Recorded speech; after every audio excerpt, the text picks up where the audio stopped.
Hello guys, നമ്മളിന്ന് വന്നിട്ടുള്ളത് കോഴിക്കോട് ബീച്ചിലാണ് കേട്ടോ. ഇന്ന് മഴയൊന്നും ഇല്ലാത്തതുകൊണ്ട് ഞങ്ങൾ കോഴിക്കോട് പോകാമെന്നൊരു പ്ലാൻ ഇട്ടിട്ടുണ്ടായിരുന്നു. പക്ഷെ ഇത്ര പെട്ടെന്ന് ഞങ്ങൾ പോകുമെന്ന് വിചാരിച്ചില്ല. അപ്പോൾ ഞങ്ങൾ കോഴിക്കോട് ബീച്ചിലാണ് ഇപ്പോൾ ഉള്ളത്. ഒരു വൈകുന്നേരം 4 മണിയൊക്കെ ആയപ്പോൾ ഞങ്ങൾ വീട്ടിൽ നിന്ന് ഇറങ്ങി. 4 മണിക്ക് ഇറങ്ങിയപ്പോൾ ഒരു 6 മണിയൊക്കെ ആയപ്പോൾ ബീച്ചിൻ്റെ അവിടെ എത്തി. ഞങ്ങൾ രാവിലെ വന്നാലോ എന്ന് വിചാരിച്ചതാണ്. പക്ഷെ രാവിലെ വന്നാൽ നല്ല വെയിലാണ് ഗൈസ് ബീച്ചിൻ്റെ അടുത്ത്. അപ്പോൾ കുട്ടികളെ കൊണ്ട് വരുമ്പോൾ നല്ല വെയിലായതുകൊണ്ട് ഞങ്ങൾ വൈകുന്നേരം വരാമെന്ന് കരുതിയിട്ട് വൈകുന്നേരം ഒരു 4 മണിക്ക് ഞങ്ങൾ അവിടെ നിന്ന് ഇറങ്ങി. 6 മണിയായപ്പോൾ ഞങ്ങൾ ബീച്ചിൻ്റെ അടുത്തെത്തി. അപ്പോൾ നല്ലൊരു കാലാവസ്ഥയായിരുന്നു കേട്ടോ. അപ്പോൾ വെയിലുമില്ല, മഴയില്ല. മഴക്കാലത്താണ് ഞങ്ങളിപ്പോൾ ഇവിടുന്ന് ഇറങ്ങിയത്. ഇപ്പോൾ കുറേ ദിവസമായിട്ട് മഴയൊന്നും ഇല്ലാത്തതുകൊണ്ട് ഞങ്ങൾ അങ്ങനെ ഒരു പ്ലാൻ ഇട്ടതാണ്, കോഴിക്കോട് പോയാലോ. അപ്പോൾ നമ്മൾ കോഴിക്കോട് എത്തിയിട്ടുണ്ട്. കുട്ടികളൊക്കെ നല്ല സന്തോഷത്തിലാണ്, നല്ല കളിയാണ്. ചെറുത് നല്ല കളിയിലാണ്. ഓൻ വള്ളത്തിൽ നിന്ന് വരുന്നേ ഇല്ല. കുട്ടീനായിട്ട് ആദ്യമായിട്ടാണ് ഞങ്ങൾ ബീച്ചിലൊക്കെ പോകണേ കേട്ടോ. അപ്പോൾ ഓനെ വള്ളം കണ്ടതിൻ്റെ ഒരു സന്തോഷത്തിലാണ്. അപ്പോൾ ഞങ്ങൾക്ക് ഒരു ഭാഗത്ത് ഇരിക്കാനും പറ്റുന്നില്ല. കുട്ടികളിങ്ങനെ വള്ളത്തിൽ കളിക്കുമ്പോൾ ഞങ്ങൾക്ക് അവിടെ നിൽക്കുമ്പോൾ ഒരു സമാധാനമല്ല. അപ്പോൾ ഞങ്ങൾ കുട്ടീനായിട്ട് ഇങ്ങനെ നടക്കുക വള്ളത്തിൽ കൂടി. ഓന് എന്താ കാട്ടേണ്ടതെന്ന് എനിക്ക് അറിയണില്ല. ഓന് നല്ല കളിയിലാണ്. 3 പേരുണ്ട്. 3 നല്ല കളിയിലാണ്. നല്ല തിരക്കുണ്ട് ഗൈസ് ബീച്ചിലെ. അപ്പോൾ ഞാൻ വീഡിയോ എടുക്കുന്ന ആ സ്ഥലത്ത് കുറച്ച് ആൾക്കാരൊക്കെ ഉള്ളൂ. പക്ഷെ ഇവിടുന്ന് അങ്ങോട്ട് നല്ല തിരക്കുണ്ട്. ഇപ്പോൾ നല്ലൊരു കാലാവസ്ഥ ആയതുകൊണ്ട് ഇപ്പോൾ എല്ലാവരും ബീച്ചിൽ വരുന്നുണ്ട്. ഈ ഒരു ടൈമിൽ പിന്നെ 6 മണി 5 മണി ആ ടൈമിലാണല്ലോ എല്ലാവരും ബീച്ചിൻ്റെ അടുത്തേക്ക് വരിക. മറ്റേത് നല്ല വെയിലല്ലേ, അപ്പോൾ എല്ലാവരും മേലെ തണലിൽ ഇരിക്കും കല്ലിൽ. ഇത് നല്ല കാലാവസ്ഥ ആയതുകൊണ്ട് ഇപ്പോൾ ഇറങ്ങാനും നല്ല സുഖമാണ്. അതുകൊണ്ട് ഞങ്ങളിപ്പോൾ കുട്ടീനിട്ട് ഇറങ്ങിക്കുക. വള്ളത്തിൽ നിന്ന് പോരുന്നേ ഇല്ല. തിരമാല ഇങ്ങനെ വരുന്ന കാണുമ്പോൾ ഞങ്ങൾക്ക് പേടിയാവുക.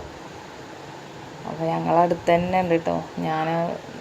എന്നിട്ട് ഞാൻ വീഡിയോ എടുക്കണേ. അപ്പുറത്തൊക്കെ നല്ല തിരക്കുണ്ട്. കടലിൽ വരുമ്പോൾ ഞങ്ങളെപ്പോഴും ഒരു ആൾക്കാരെന്ത് കക്കല്ലേ, കക്ക.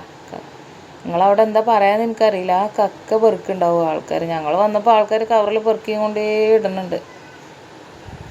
ഓരോരുത്തരുടെ കവറൊക്കെ നിറയാനയക്കണം കക്ക പെറുക്കിയിട്ട്.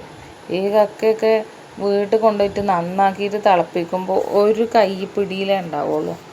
അത്ര തോനെയൊക്കെ നമ്മൾ കഷ്ടപ്പെട്ട് പെറുക്കിയിട്ട് വീട്ടിൽ കൊണ്ടുപോയിട്ട് തിളപ്പിക്കുമ്പോൾ ഒരു കൈ പിടിയിലേ ഉണ്ടാവുള്ളൂ.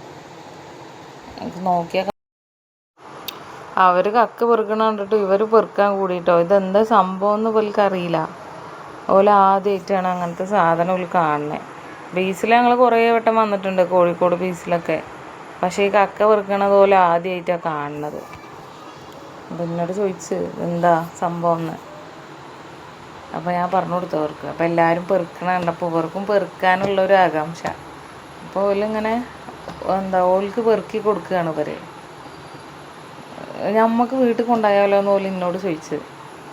അപ്പോൾ ഞാൻ പറഞ്ഞു ഇത് കൊണ്ടുപോയിട്ടുണ്ടെങ്കിൽ ഇതൊരു കൈപ്പിടിയിൽ ഉണ്ടാവുള്ളൂ. ഇപ്പോൾ ഒരു വലിയ കവർ നിറച്ച് നമ്മൾ പെറുക്കി കൊണ്ടുപോയാലും വീട്ടിലെത്തി ഒരു കൈപ്പിടിയിൽ ഒതുങ്ങണേ ഉണ്ടാവുള്ളൂ. അപ്പോൾ നമ്മൾ വെറുതെ കൊണ്ടുപോകണത്. പിന്നെ ഇത് ഇത്ര വലിയ ടേസ്റ്റൊന്നും ഇല്ല കഴിക്കാൻ. ഇഷ്ടമുള്ളവരുണ്ട്, നല്ല ഇഷ്ടമുള്ളവരുണ്ട്. പക്ഷേ എനിക്ക് അത്ര ഇഷ്ടമല്ല അത്.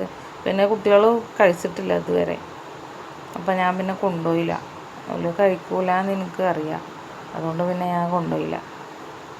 തിരമാല ഇങ്ങനെ വരുമ്പോൾ കുട്ടികൾ അതിൻ്റെ അടുത്ത് പോകുമ്പോൾ പേടിയാവുന്നുണ്ട്. എന്നാലും കുഴപ്പമില്ല, അടുത്ത ആൾക്കാരുണ്ടാവുകൊണ്ട് നമുക്ക് പ്രശ്നമില്ല. കുട്ടിയാണെങ്കിൽ അവിടുന്ന് വരുന്നേ ഇല്ല. ഓരോ ഒരു ഭാഗത്ത് ഇരിക്കണമില്ല. ഇപ്പോൾ എനിക്ക് അറിയാനുള്ള പ്രായമായിട്ടില്ല. അതുകൊണ്ട് ഓന് നല്ല കളിയില്ല. ഓനെ ആദ്യമായിട്ടാണ് കൊണ്ടുവരണേ. ഓന് മണ്ണിലും ചളിയിലൊക്കെ നല്ല കളിക്കുന്നുണ്ട്. പിന്നെ പോയി വന്ന പിറ്റേ ദിവസം തന്നെ കുട്ടിക്ക് നല്ല ജലദോഷവും പനിയും ഒക്കെ വന്നു കേട്ടോ.